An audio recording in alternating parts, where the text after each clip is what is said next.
नमस्कार, आज तारीख है 28 जुलाई, दिन सोमवार। आप सुन रहे हैं द लेंस का न्यूज पॉडकास्ट राउंड अप।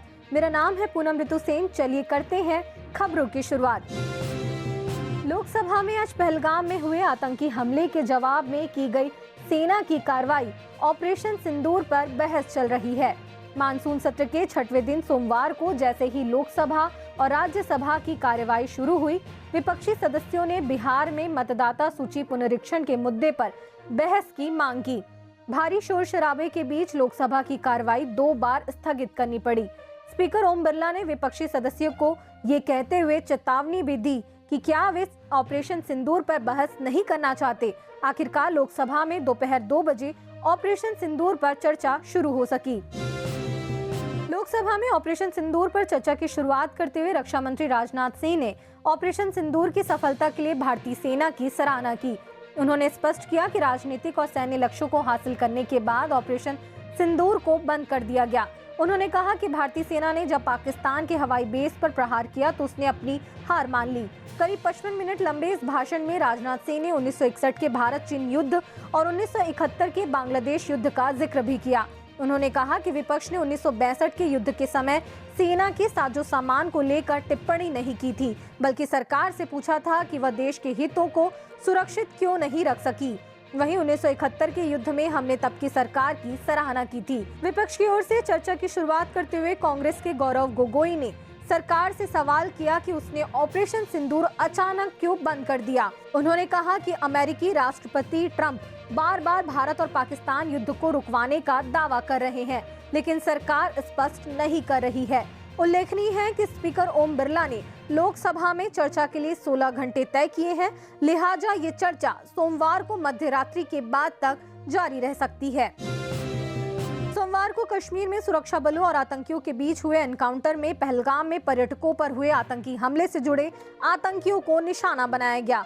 बताया जा रहा है कि सुरक्षा बलों ने 3 विदेशी आतंकियों को निशाना बनाया है। गौरतलब है कि आज सुबह ही पूर्व गृह मंत्री पी चिदम्बरम द्वारा एक चैनल को दिए गए साक्षात्कार में ऑपरेशन सिंदूर में शामिल आतंकियों को लेकर कहा गया कि ये आतंकी पाकिस्तान के थे या भारत के, यही स्पष्ट नहीं हो पाया है।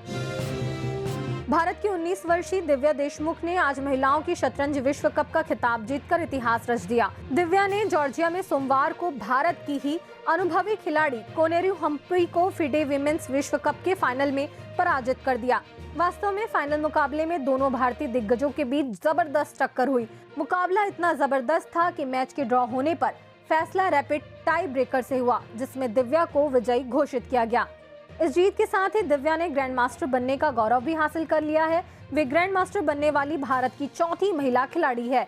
विश्व चैंपियन का खिताब जीतने पर दिव्या को इनाम के रूप में करीब 43 लाख रुपए मिलेंगे। वहीं उपविजेता हम्पी को 30 लाख रुपए। 2 दिसंबर 2005 को महाराष्ट्र में जन्म लेने वाली दिव्या ने 5 साल की उम्र में ही शतरंज खेलना शुरू कर दिया था।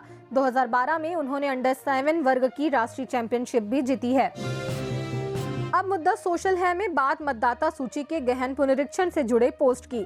स्वराज इंडिया से जुड़े राजनीतिक चिंतक योगेंद्र यादव ने माइक्रो ब्लॉगिंग साइट एक्स से अपने हैंडल से बिहार में चल रहे मतदाता सूची के गहन पुनरीक्षण से जुड़े विवाद पर एक दिलचस्प पोस्ट किया है। यादव ने बिहार के सरकारी विभाग से जारी एक कुत्ते का आवास प्रमाण पत्र साझा किया। उन्होंने इस पे लिखा कि अपनी आंखों से देख लीजिए, बिहार में 14 जुलाई को एक कुत्ते ने आवास प्रमाण पत्र बनवा लिया। यह वही प्रमाण पत्र है जिसे बिहार में एसआईआर में मान्य किया जा रहा है, जबकि आधार और राशन कार्ड को फर्जी बताया जा रहा है। आप खुद फोटो और नाम जांच लीजिए। फिलहाल सरकार ने इस मामले में कार्यवाही करने का आश्वासन दिया है। खबर जरा हटके में सुनिए। आवारा कुत्तों से परेशानियों से जुड़ी एक खबर। सुप्रीम कोर्ट ने आज एक अंग्रेजी दैनिक के दिल्ली संस्करण में आज प्रकाशित शहर आवारा कुत्तों से परेशान और बच्चे चुका रहे कीमत, इस शीर्षक वाली खबर पर स्वतः संज्ञान लिया है। न्यायालय ने इस बात का संज्ञान लेते हुए रिट याचिका दायर की है कि कैसे बिना टीकाकरण वाले आवारा कुत्तों के कारण शिशु, बच्चे और बुजुर्ग रेबीज रोग का शिकार हो रहे हैं।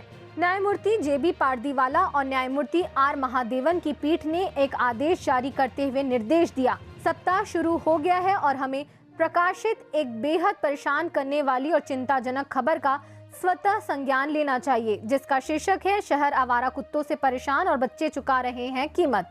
न्यायमूर्ति का कहना था कि इस खबर में कुछ चिंताजनक और परेशान करने वाले आंकड़े और तथ्य शामिल हैं। हर दिन शहरों और बाहरी इलाकों में सैकड़ों कुत्ते काटने की खबरें आती हैं, जिससे रेबीज हो जाता है और अंततः छोटे शिशु, बच्चे और बुजुर्ग इस भयानक बीमारी का शिकार हो रहे हैं। उन्होंने कहा कि यह खबर इसके साथ ही संलग्न है।